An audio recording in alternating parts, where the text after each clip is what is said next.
Metro CDJR, part of the Patera Motor Group.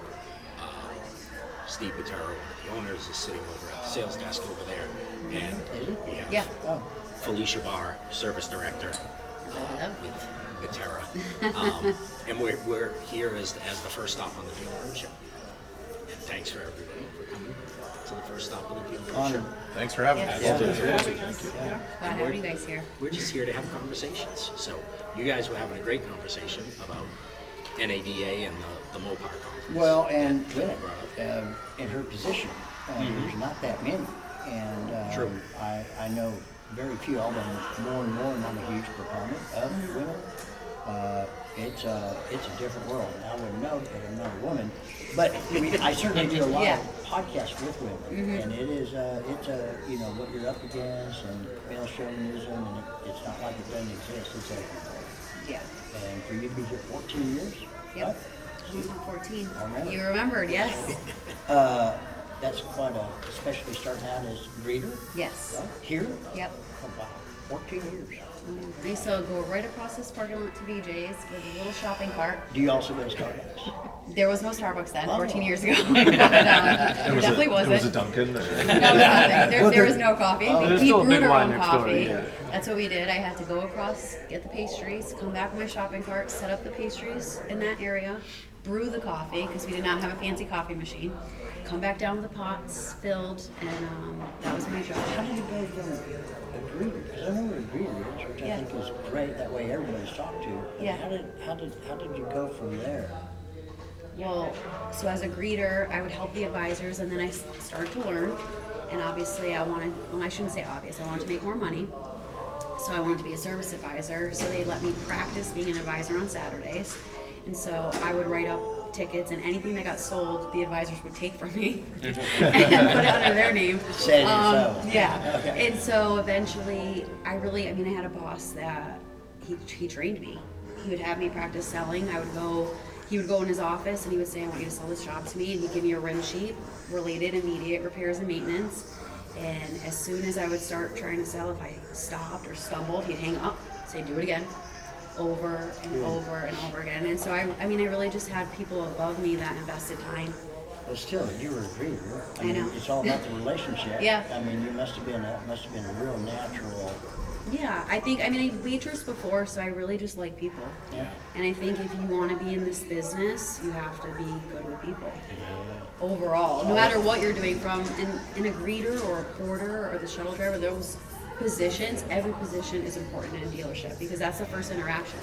So I would be the first person saying hi to the customer, how's your day? And I used to take note of what do they have in their car seat, oh, how many kids do you have? I have a kid, just trying to relate to them.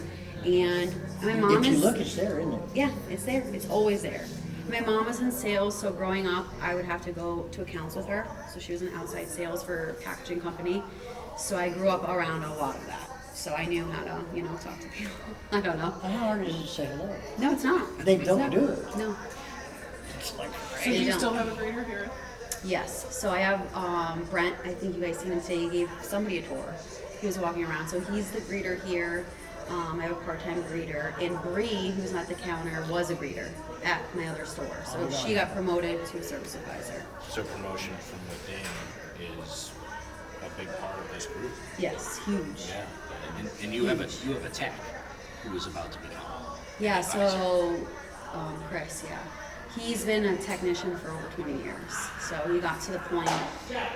Not exactly what I wanted to hear, oh, I don't want to be a tech anymore. It's oh my God. Because techs are hard to come by, but he's been with us for 20 years, and why not try? He wants to be an advisor, so he is starting April 1st. That's awesome. Yeah. He got his shirts. He was so excited. So I think he's going to do great, That change of environment is really fun and scary, right? Because now you have a whole different responsibility rather than diagnosing and finding the problem and then being able to use your hands to fix it, to now being able to use your voice to be able to build a relationship and then make the sale. But some of the best advisors out there are technicians that have come up and not been too technical. I think that's where they can kind of get in trouble is they become too technical and the customer's just like, well, where am I? But, Yeah, like I just want to know the time. I don't need to know how to. Yeah. yeah. But another thing that I've been seeing more often, or it needs to happen more often, is those technicians that are towards the end of a career now taking ownership of bringing up the up and coming technicians and having that real training opportunity to be able to get them to be strong, to get the team to be stronger. So I'm seeing more dealerships starting to bring that on. And I think that demand has come from, the kids coming out of school. They don't know as much as we would think they would know coming out of school, but more importantly, once they get to the dealership, it's like, okay, what do I do? I'm an express person, express technician or whatever, and I'm just doing the basics. Who's going to take me and teach me the next step? So, another role that I've seen now become much more prominent, which I think is cool. So paying it forward consistently. Yeah, we have a shop foreman here and at my other store because of that. Because we have, I don't know if you guys met them, but Henry and Manny, they both are at Lincoln Tech. So they come here. On Fridays they're here all day, but usually they come in at 12. And they're here in the afternoon because they go to school during the day. And then Matt, who was in the first day, he did a co-op with me. So from high school. So he's been with me now. And then at the commercial center I have two, they were students from high school that are with us now. So they've been with me since he was 16. He's going to be 19 or 20. Yeah. So we do have a lot of young students. They're either in high school or coming from a trade school. But I do find, nothing to knock the trade schools, but the kids in high school like almost know more because they start here younger. Yep. And it's more hands-on. Yeah. Well, I work with 4 vocational schools in the area, kind of like a hub around here. So I got into that probably 8 years ago. Yeah, it's huge. Yeah, which really it was COVID. After COVID happened, I had 4 technicians here, and a lot of people walked down and was like, oh my God, I don't know what to do. Can't find anybody, couldn't steal anybody from other dealers like we used to do, try to steal them, and then they have bad habits. You can edit that out later. Yeah, but I mean, that's what you would do, right? Like, oh, they're giving you this, I'll give you this. Yep. And then they come and they have Trying bad times. habits. And so at that point I was like, we're just gonna go to the school as a Pathfinder, and I'm like, let's just take these kids and see what can happen. And eventually we had to get a shop foreman role, an older, not necessarily older in age, but more experienced technician that had the patience to start showing Yes, them. that's the key. Yeah, and it's worked out. Some didn't work out, but most did. And then we kind of came up with like almost like a syllabus of like what they need to do. Like this week they're learning this, and this week kind of streamline it because we noticed a lot of times, like even when I started, I mean, my first boss was very like hands-on, but when I've been promoted and I have no idea what I'm supposed to do, right? Like it's like throw it and hope it sticks. Yeah. Kind of. And so we're like, we got to have more of like a streamline of what they're supposed to do, what we expect, And then they understand the expectations too, right? Because they don't understand the expectations when they walk in here. A lot of them think I'm coming in as a lube tech, and in 3 weeks I'm gonna be doing an engine like that guy today, right? And they don't know. Well, They there's don't a lot. understand. Like we use Reynolds, so we're using the Reynolds system. We use True Video, which is now in Reynolds, but like how to do a video multi-point, how to code it out right, and use SPG and Dealer Connect for God's sakes, and doing the recalls and potting the cars, and it's a lot. It can be very overwhelming, and especially in a busy store, because sometimes they'll be like, "Oh, what do I do?" And it's like, "Oh, I'll be right with you," and then you forget about And it. then you forget it, yeah. Well, Which I do that, guilty. from the trade schools, attitude has to be really important. Some of them, I found some people don't have all the components, but their attitude is really great. And what they don't know, they can pick up, or maybe they excel at other things. Is that an important part of the equation for you too? 100%. Will they fit into your mold? I think the guys, especially here, are just they're a fun group of guys, right? Well, I and they noticed kind that. of I went out and shot and met every one of them. So if they have a good attitude, they're willing to learn, and they show up, they're gonna work. Yeah. You know, we can teach them a lot, right? They don't know. A lot of them come in and they don't know a lot about vehicles or certain things, and so we can teach them that, or electrical especially. So there's a lot of training that we invest in them through Chrysler or through BG coming in and showing how to do a brake flush. We invest in all of that, but they have to show up and have a good attitude for sure. Do you That's the think number one thing. that's what helps you guys retain your employees for so long? Even anecdotally, as you were talking, you're mentioning this person's been with us for this many years, that many years. It's kind of can be uncommon in this industry, right? It can, and I think it starts from the owner.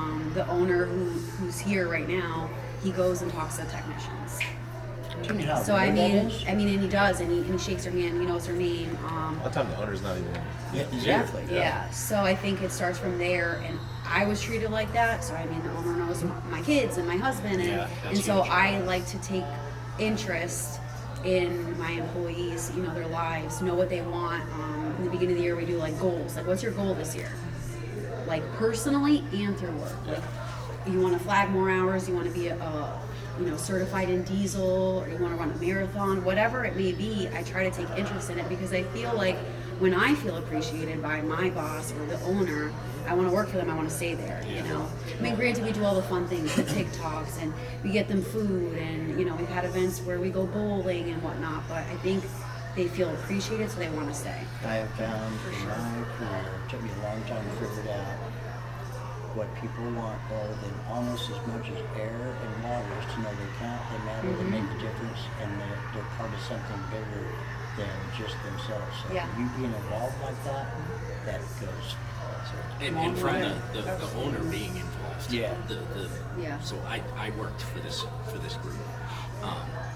It was 8 years ago Yeah. that I left this group, and I came out to talk to the owner. I have Will, my son, with me, and I said, Steve, this is Will, my son. I said, probably last time he was on me was probably this bad, right?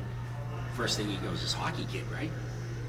Remembers Wow. that my kid played hockey, but 8 years ago, that's when I left here 8 years ago. Yeah. So more than 8 years ago since he's seen anything about my kid and remembers that he played hockey. And that's the kind of group. I think that's something, being from the Northeast and a lot of my career being from up here, there's a lot of legacy groups up here that some have sold now, but I mean, there's a lot of legacy groups that if you go around in this Northeast territory and you talk to a lot of these ownerships and talk to people, one thing that is staggering is the amount of years that people have put in. I mean, from the stores that we came from, back in the day where you and I met, I mean, we've retired probably 10 or 15 people with 40 years of service. I mean, these are people that come in at 18 years old right out of high school and are there. And they left and were taken care of and have good 401ks and, company matches and things like that. And, they just stay. And it comes down to that, right? It's that treatment and feeling like you're cared for. And, one of the things that you were saying with, taking the potential technicians from a high school, it's before they've really been told, hey, you need to go white collar, or don't, stay away from the trades, or whatever it is, or if they're in Votech or something like that, they want to do something with their hands. But you can get them here and find out that that's not where their strength is, right? But maybe they're stronger in numbers and computers or whatever, and they can fill a role in IT, or they can fill a role in the parts department, or help Which we maybe have. sales. We have a student who came from vocational school and he's in the parts department. Yeah. So we did it as co-op in parts. Yeah. Because there is a role in the dealership world. There's a role for anybody. for anybody to do anything. Which I didn't know that when I first started here. I thought people just fixed cars and sold cars. Well, I had no idea yeah. what a dealership was like. So when I came in, I was like, there's a finance person, there's people that work in the office. I'm like, what is going on? But that's still the way it is. Yeah. Right? It's still the way it is. That You don't know. kids don't understand what other opportunities there are. I think it's incredible too, because the level of expectation from 18 to 19, right? And maybe it's just in America, but is crazy. Yeah. You know what I mean? It's like, hey, learn how to be financially responsible, learn how to have a job, learn how to stop learning, learn how to stop being educated. And so, like, even coming on board with Spiffy, but more so like coming in here and you sharing your story about, hey, I came here, this, and that. All that I hear is like continued education, right? That goes beyond just saying, hey, we're going to teach you how to go from a lube tech to a diesel tech. We're going to say, hey, we're going to teach you how to move out of your mom's house. Yeah. We're going to, shadow you to say, hey, do you want to run a marathon? I heard you just did a 5K, right? And it's those pieces where you come from a VOTEC school where the teacher is more than a teacher. Yep. That is someone that you identify with for the rest of your life. And it sounds like Steve who owns the dealership. It sounds like that's that person, right, in their life as they progress. So I think it's beautiful that you guys are bridging the gap from young individual students into career professionals without uprooting their lives and creating a level of vulnerability that could really restructure the outcome of their future. So yeah, that's incredibly commendable. Well said. Yeah. Yeah. Well, and everything we're talking about here, when you really think about it, especially in retaining employees, is about relationship building. You just described it throughout your entire career here with this dealership, and part of building relationships is verbal communication. That's how it happens, right? And also with your customers. That sounds like that's how you're rooted. That's the kind of employees you hire. Yeah. Those are the kind of people they are, and they're going to build relationships, which is, in the end result, is going to improve your retention. And it's just so important. It's pretty rare in our experience that there is a dealer that is good at employee retention and not customer retention, or vice versa, right? It's all the same, all the same traits and all the same kind of practices that are going to, translate from one area to the other. Yeah, this is uncommon. Yeah, you can feel it. You can feel the whatever you want to vibes, or whatever you want to call it. Because if your employees are happy, your customers are happy. Yeah. And if you feel the opposite coming in, then you probably got a high defection rate. We're all vendors. Yeah. Okay. So what do you like or don't like about vendors and how they approach you? Because that would be something I think a lot of people would like to hear from somebody like you. If you have any comments on that, and if we don't like it, we'll just tell them to edit it out. I am curious, what's it like being a buyer? I think that's like the best way to put it. You know what I mean? Like, what's it like being a buyer? Sometimes I don't like getting called on the last day of the month. Yeah. Glad we're here. That's like the worst. It is March 27th. Yeah. A few days. Well, we have Monday and Tuesday, so if it was like, if it ended on a Sunday, I'd be like, I don't know about that. And I didn't realize the date at first, so. So we all better get out of here real quick. Yeah. We got the message. No, I think, because I grew up around sales, so I'm all about selling, and I like to buy. I'm a shopper, so. But I think what I like is when somebody actually gets to know what I'm doing instead of just pitching right away, or understanding if it would even be a fit. Yep. So I've met people where they're like, you know what I have won't even fit here, right? Like, get to know my business or who I am. A lot of times, especially being a woman, I have people come in and they'll be like, is your boss here? Or not, no. They just lost. Right? Yeah, that happens. It happens more often than you would think. And so I'm like, That is so stupid these days, but it yes, happens. yeah, it happens. And so I'm like, Before okay, even even asking better. what your role is? Yeah. I'm like, is the boss here? And I'm like, oh, yeah, he's back there. And I'm like, Dave's like, I'm not the boss, she's the boss. And I'm like, yeah, I'm See busy, that I gotta exit go. sign? He's right through that. I just saw a post the other day, and there's a GM at a store in Daytona, and she started and became a fixed ops director, and then has gotten promoted to the GM level. And the other day she posted, hey, if you're a vendor, note to self, don't start the conversation with, hey, darling. And I was like, and I'm thinking to myself, Mike, why did you think that doesn't make any sense? But the things that you say is, figure out my business, help me understand what's going on. Yeah. From an operator standpoint, when people came in and just a business card and they start pitching, I'm like, like, do your homework before you get here. Have an idea of what I'm on, what I've been doing. There's plenty of telltales to determine how you can start the conversation. But for me, my team is trained to look before we call, and when we start the conversation, how's your business? How is this working for you? what are your frustrations? Help me understand what makes sense before I even talk about my product, because like you said, I have different versions of the product. Maybe this part isn't going to work for you. Like, you know, you're in a store that has rentals. Well, Not that's a big the one. easiest one for us to play with, for any of us. But the reality is I still have value that I can bring to the table, but it's going to be a different value than if we were working with a different DMS. So I can't have the same conversation with you as I would have with a different DMS, right? Because there's restrictions to what we can do, and you know. But Yeah, I get told a lot, like, oh, we can do it. We can do it. A big one, just an example, is, I want to say the name. Don't say Yeah. the name. Yeah, just say But the just with genre. AI, delete okay, it. so AI and reaching out to customers and texting and like when being able to make appointments in Reynolds. So I get on a call, they sell me the world, it's gonna happen, we can do it with Reynolds. I'm like, okay, well, show me a store.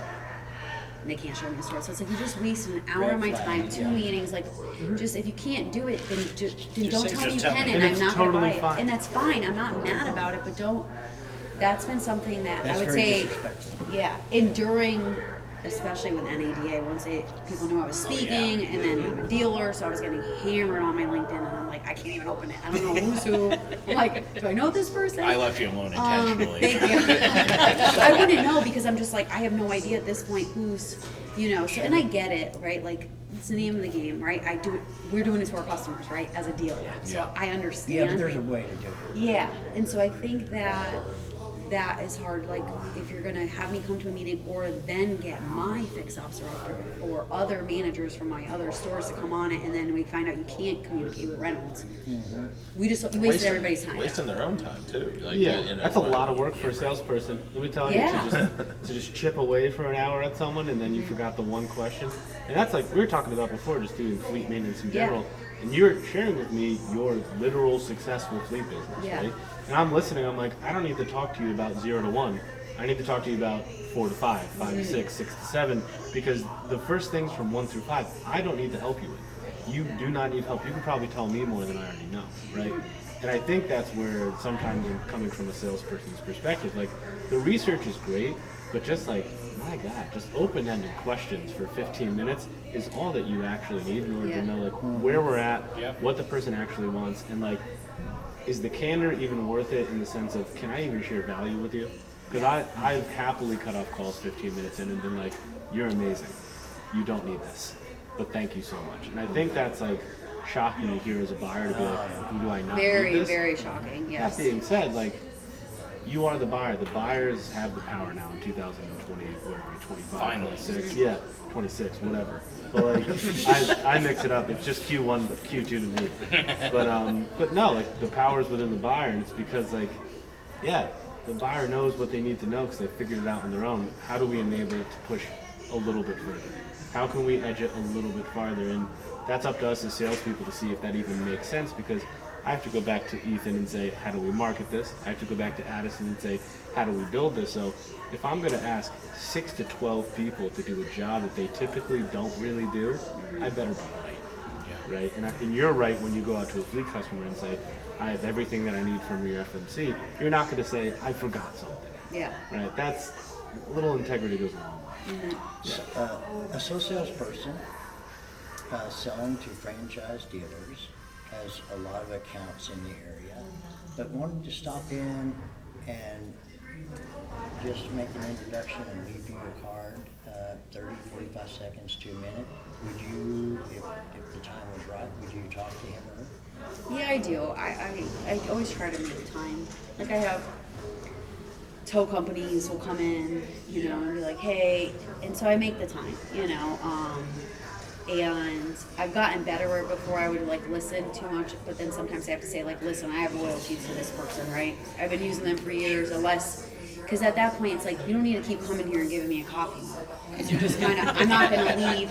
But, you know, and I think it's hard as a buyer, maybe some people are super rude. I'm not. So Yeah, I'm some kind of people like, I'm not going to be like that because, I don't know, You're an my mom was a empathetic human being. salesperson and I am a salesperson Yeah. on top of it, really Well, down to my lot- core, so lot I may can't be depend like on the that. approach too. You know? Yeah. If somebody's literally here for 45 seconds to a minute and they tell you that they just want to say hi, they were in the area, they have some clients in the area, Yeah. just want to make an introduction, get a car, whatever, that's fine. Don't sit down and try to take up 20 minutes of your time. You Yeah, know? no, I can tell you one story. One Let's really, hear it. really, really bad sales Let's call. It's hear happened it. twice. It's the same person. He Say the forgot name that this it was me. time. Come on, say the name. I can tell you. Jonathan. I'm gonna, Yeah, we can can edit you that one bleep out, it? right? You can bleep it? Yeah, we can edit. Okay, so it's, which I do use, not my vendor. It's a guy that comes around to, chauvinistic, comes around to get you to buy the upgraded version that approves more people with lower credit score. You know what I'm talking about? Yeah, we'll give you a guaranteed 400 on Yeah, everybody so- that you come in, but you pay a percentage of that, a higher percentage. Yeah, I'm that in my guy. office, and you know how my door is a little funky. He just comes into my office. Okay, it's in the morning, like 10, and I'm kind of one of those hangry people too. So maybe it was like 11. The coffee's not hitting right. This guy just starts coming in, and he's like, "Oh, I'm your rep," and I'm like, "No, No, you're not. I know. Yeah, you're not my rep."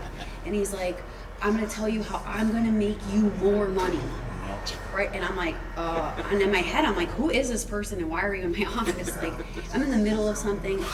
It was just very uncomfortable. And then he's going on and how he's gonna get all my customers approved and it's gonna make me more money and it would be dumb for me not to do this. And I believe he did use the word dumb, and then he starts spewing off numbers, and I'm like, hold on. I'm like, can you like take a minute? Like, can we just take a beat for a second? And I'm like, I don't know, you're not my vendor. He's like, yeah, no, because I represent all these big dealers. And I'm just coming over here. Now I'm annoyed. So now you're saying I'm not a big dealer. Yeah. You're insulting me. And he's like, I don't know if you. And then he said, I don't know if you make the decisions. Oh boy. So now I'm like, oh wow, this is really going on. And they said, and I was like, well, how much does this cost? And he's just like, he's not giving me the cost of what it would upgrade, and he's like spitting out numbers of what I would make. And it's like, you don't know my RO count, you don't even know what my average RO sale is, because if you did, you would know that I'm at 2.8 hours, right? And you would know my effective labor rate is $182. So you're not even making sense. Thank you. Yeah. Yes, You know, so I'm like, Yeah. you're talking about numbers that are below my numbers. So I don't know how you're So gonna make me what more did money. you do? That's what I want Oh, to know. so I said, yeah, actually, I'm not interested, and I was like, and you need to get out of here. Oh, I love I it. was like, when I leave. Fast forward, this was a year ago. I'm at my other store, and I'm sitting in the service corner. So I look like I'm a service greeter, and which I love. I like to just sit there and just watch, right? And I sit there and because customers will talk, they don't know like who I am, and I don't need them to know. It's not like, oh, I'm the service director. Like, I'm just a regular person. I'm here to help you. So he comes in and he starts talking to. It's in my other store, so he doesn't know. And this is a year later. I can hear his voice, and I'm like, I know this that guy. voice. He starts talking to Mike, one of the manager there, and he's like, oh no, I'm not the one that makes the decision. She is. And he starts going in and he does like the same kind of thing. And I said, hold on. I was like, I would do this. I already have. I was like, well, you need to like slow down and like actually show me where the numbers in my approval rate. Because he's like, your denial rate is so high, so this will make your approval rate higher. And I'm like, okay, well, show me. And he's like, trust me, I represent all these big stores. And I said, you know what? I said, I think I'm going to tell you to stop right now, and I wouldn't buy anything off of you. So you got to leave once again, because I think I kicked you out of my other store before. No. I think he started to pick up on it as he started going, but so I think you need to remember who you're talking to. Always know, because you don't know, right, who it is, right? It could be, and a lot of times owners could be wearing jeans, could be hanging out, so you never know who you're Wearing talking jeans to. 100% of the time. Exactly, right? We don't have to be dressed up, the people that are making the decisions. Don't assume, right? Just, if you can't do the research when you come in, just be respectful and say, hey, like, Have a conversation. don't walk into anyone's office ever. That was one of my worst experiences, and Well, and to date. if you haven't done your research, maybe start with some questions at Yeah. least, as opposed to here's what we can do, and I can take you from 5 ROs to 4 ROs, like Yeah. my technology. Like, oh, okay, great. And you know the crazy thing was I was going to buy it. Like, I wanted to buy it, but because I disliked him, I did not buy You it. didn't buy it. Yeah. because at that store I needed more approval, and it's like the demographic, the credit scores are lower, so I would have bought Could it. you get it from somebody else? Your rep? Yeah, but I don't know if he would have got benefited, so I was like, I'm not doing that right now. And I was like, how do you sell? I think I kind of got into it. I was like, I don't know how you sell to people, because like you're coming into my place and you're getting mad I'm asking questions. Yeah, and you have You to don't wonder own this how many store. vendors have missed the deal because of that approach. Yeah. Because they Slime. didn't, just because they gave off the bad vibe. So I didn't approach it right. I have to share this. I wanted to get our houses sprayed with pest control at that time of year. So I called the guy that I did years ago. He's not in business anymore, so I started letting call a few, got this guy on the phone, sounded kind of reasonable. But then as it went on, it's like he was selling really, really hard. Then it was a 2-year contract. With a 30-day out, and you would be responsible. I said, look, I want a spray. I want a spray. I mean, that's it. And I don't recall all this stuff. Of course, it sounds reasonable, but you look on your phone. And I looked on my phone, and the contract came over. He said, all I need to do is just authorize it. I said, hold on a second. I said, you know what? First of all, my wife just walked in the door, and I'm going to let her know about this. I was looking to pay you like for a spray, okay, not some 2-year deal. Although it sounded kind of a good deal.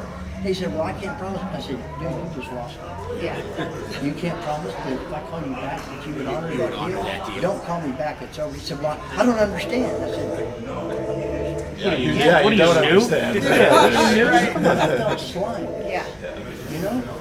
That's how I felt. That's exactly it. I felt slime. It's I don't know. I get you're gonna sell and you have a pitch, like we have a pitch I mean, you're and being service. talked down to, basically. But yeah, but you're telling me like how important this is in a way that you're talking down to me, and it's It's like And you I ever would've sell a bought car? it. Have you ever sold a car? Have you ever sold a service? And that's the thing too, is like I'm humbled. I've never sold a car. But like, do you know what I mean? I have not. When I walk in, I'm talking to you, I was like, I know how to find prospects for fleet. Yeah. I do not know how to write up the RO. Like, I don't know these things, but I know how to enable it a little bit better. But maybe your process is better than mine. So like maybe I can learn something. And let's say Spiffy has a vulnerability, which we don't. But let's say we did, right? I like We don't. that. But we're near perfect. Nothing, you know what I'm saying? Yeah. That's the I love saying that. We're near perfect. But I could learn something. Absolutely. Like I learned, I'm not gonna, I'll tell you later, but I learned something from the second you told me about the fleet side. I was like, I need to call someone on my team and be Yeah. like, hey, we should think about doing this, right? Like, that's what it is. And ego is based in insecurity, right? It's Yes. anchored in insecurity. And every sales rep goes through an insecure time, an Yeah. insecure month, an insecure quarter. Take it out on yourself, though, or like go to therapy. Like, don't take it out on someone you're selling to. Yeah. That's out of control. And I think that's really where it comes from, where it's like you are in this position where you're so hungry to sell, and it's like the other person is just as hungry and they're eating, so maybe just listen. Like, just listen for a little bit. And like, my wife will tell me, she's like, like salespeople can be therapists. I was like, they could also be like predatory. So like, Yeah. it's a double-sided coin, but the best sellers are the best buyers, and it sounds like you've been in the selling business for an incredibly long time, so Yeah. you know to weed out the bad. Yeah. And same to you. I love to buy. One I just love straight to buy. I love shopping. It's my But favorite you- thing to do. the Or greatest thing on the products. planet. Yeah. Just treat me right, man. Yeah. I'll buy. I mean, I'm in here for a reason. When you walk into someplace and say, can I help you? No, I'm just looking. That's a conditioned response. I'm looking Yeah. for something specific. So if you want to help me find it, that's fine. You put the hard sell on me before you get to find out what I'm going to use it for. So do people come in cold like that? Do you get phone calls all the time? Is it overwhelming? Let me ask you that. Is it overwhelming? During NADA it was. So that's when you asked me how was NADA, it was good, but I felt like I couldn't. I really wanted to go there to like learn something and meet people, but I felt like I really couldn't at times. And I was also there for a short time, but I couldn't really connect to people because it was like. Maybe they feel all that pressure. I'm sure, like, oh, you're going to NADA, so you need to sell this many, Yeah. get this many people. So I think there's so much pressure on that it could kind of be a turn off a little bit. I was like, oh my god, like I just want to like connect with somebody that's at a different dealership in a different part of the world and see what they're doing, so I can learn from them. Yeah. Because I don't know everything. Yeah. There's so much more I can learn. Or So like, you what are you mentioned trying? LinkedIn. Yeah. Yeah, so I've been on a long time, 14 years. I'm really careful because so many people every day are wanting to connect. Yes. Connect with me, right? if we don't have mutual connections, and even somebody, I'm very careful because if I connect with that person, I get an instant head slap. Yeah. And it's like, I am so out on that kind of stuff. See, I'm bad at that. I went, okay, and I'm like, Oh, oh yeah. no. Okay, yeah. Because we grew up on Yeah. like MySpace, where it was like so cool. The more you have is better, right? more you have oh is no, better. just like a millennial thing. That was- The second you said it, I was like, yeah. Yeah, that was 9 or Sure, 10 give me my years friend. ago, right? Because you want to build, okay, but now it's like, if they're coming up, they want something from you, and if there's not some mutual connection or some name recognition, they'll come right back and pitch that. Yeah, they hammered my email. My email got hammered like so bad. So I was just like, oh. There were some like vendors that I met that were great, Yeah. and there was one that we met. We had the call, and then he was like, I could see if I could try. And then I remember we had the follow-up call, and he's like, my company can't do what you Thank want God for that. right now. Yeah. He's like, but when it does, I will call you. And I was like, wow, he was a really good salesperson. I had a great conversation. I didn't feel like, Who's slime? no, not at all, because he was normal. Like, I don't know. That's kind of what you were talking about, right? Yeah, like, like, like this exactly. isn't really a fit for you right now. Like, why waste you? But once we're working on this, so then we can get there, and it was like, wow, that's cool, you know. But you respect it. But I sat in a lot of DMS ones, and it was like, we're so much better than Reynolds, and it's like that. I don't like that either, can't turn because off you're any. talking about big time, because you're talking about a system that I have only used Yeah, that's what for you grew up 14 with. years. Yep. Are you calling me dumb? Yes. Yeah, do you know what I mean? Like, And I think I'm a That's very loyal person, so I'm like, And my owner's you're done talking, everything. yeah, Everybody's you're done talking because- bad about something that I use on a daily basis. Like it's like using my iPhone, right? Right. Like so, I get it. Like, you know, I would rather people say like, you know what, Reynolds is a great program, but it's expensive. This is what we can do that I think would be better. That's a Yeah, better put us approach. You don't under- need to put something No. down to sell it. Like, No, it's, I think that's like number one, and I even do that when people are like, "Oh, should I get a Ford or a Ram?" It's like, Ford's a great truck, you know, but this is what the Ram ProMaster can do versus a Transit. Like, what do you like? I'm not gonna get offended, you know. I Everybody totally likes agree. what they like. yeah, we have a deep competitive landscape, right? And I don't even know if we do things better than like we do things a lot better than other people, but I'm like, what do you want? Yeah. Like, what do you actually want? Where's the vulnerability in your business? If we're a Band-Aid and not a fix, like, why would I want to step into your shoes? Like, why do I want to do this? And I think for the DMS conversation, it's like, yeah, it's the parent that I have the most trauma with, but like, I still have unconditional love. for them, Yes. right? Like, I Yes. still do. I know I have to pay still all do. these integration fees, but I still love it. I still love it. And like, as a salesperson, I'm gonna cover my mouth for this, but like, we feel this way about Salesforce. Like, Yeah. constantly feeling that way about that product. And like, I can't operate in that way. Yeah. I cannot. And like, we look at HubSpot like all the time, and I'm like, I wish was we. that? I wish. And I'm like, how can we make this? And we're talking about transitions and stuff, and I think about that in relation to the DMS, and I'm like, my heart starts palpitating. I'm like, am I about to have a sales job without this software? But I've been doing this for 14 years, and I've only used it, right? Yeah. Well, and you've only ever, when you've commented on it, you've only ever complained about it, right? When a platform becomes so ubiquitous that it's like it's only getting complained about, but also the thought of losing it is terrifying. Yeah, right. Like the way to sell against that is not, oh, that product stinks and we're better, right? It's like, I mean, we get enough of that in like political ad campaigns. Or Exactly. Good. 100%. So that's what it sometimes feels like. I'm like, you just sell your product, and if you want to compare it afterwards, but don't lead with like, this is why it's so much better than what you have. Because, for instance, like I actually like my DMS. So like during that whole time, I was like, I actually like it. I have no problem with this. I don't know what you're talking about. Like I'm the one paying for it, really. Right. Like so. And then again, they're in starting. sales end, they have more of a problem than in the service end, because for me, we have every feature. So Right. it's great for me, and The service I end is know it. fabulous. I know it from the blue screen to Ignite. I was on both, Yes. so to me, it's like it's fine. But do you think, and I'm going back to operator shoes, you can do it too, is you're telling me that you're so much better than X, Y, or Z. Yeah. Have you ever used it? Yeah. Yeah. Have So you you're ever telling, lived so you're day-to-day telling with me, it? you're telling me about this thing that you want me to either replace or inhibit or play with or compare to or whatever you want me to do. But my question is can you live in my day? Yeah. And in a lot of cases, the answer is no. So you're telling me all these things, but now I'm going to ask you a qualifying question. Okay, I want to be able to do this with your product. I know how I do it with this. Show me. Can you or can't you? That's And- Or they that's always part say, of being "I'll a sales find rep. Is if I'm selling mobile maintenance for 6 months as a spiffy person selling spiffy employees to come do the maintenance, nothing is better than selling that to be like, hey, I just did this for 6 months. Like, I'm gonna learn something from you. You want to learn something from me? So do you think that I know for me, like you, I want to see every vendor that's coming in. I want to know what's available to be able to, how can I get better? Yeah, not many people What can like I, that. what can I do for my staff to be able to make their day easier? What can I do to increase my business?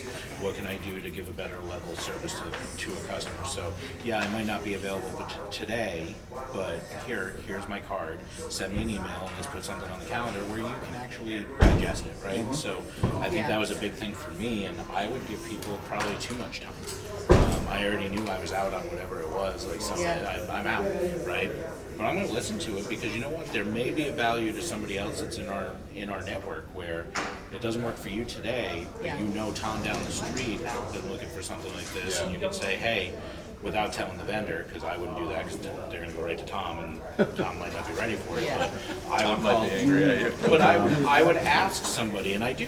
You know, if somebody doesn't want to work with TechWall currently because of a DMS or whatever it may be, well, do you have anybody else that you think could use our what we bring to the table? And if so, would you give them my information? You don't have to give them, you don't have to give me theirs because I don't want them to feel like that's just not who we are. But I think understanding what's available to us to be better is huge.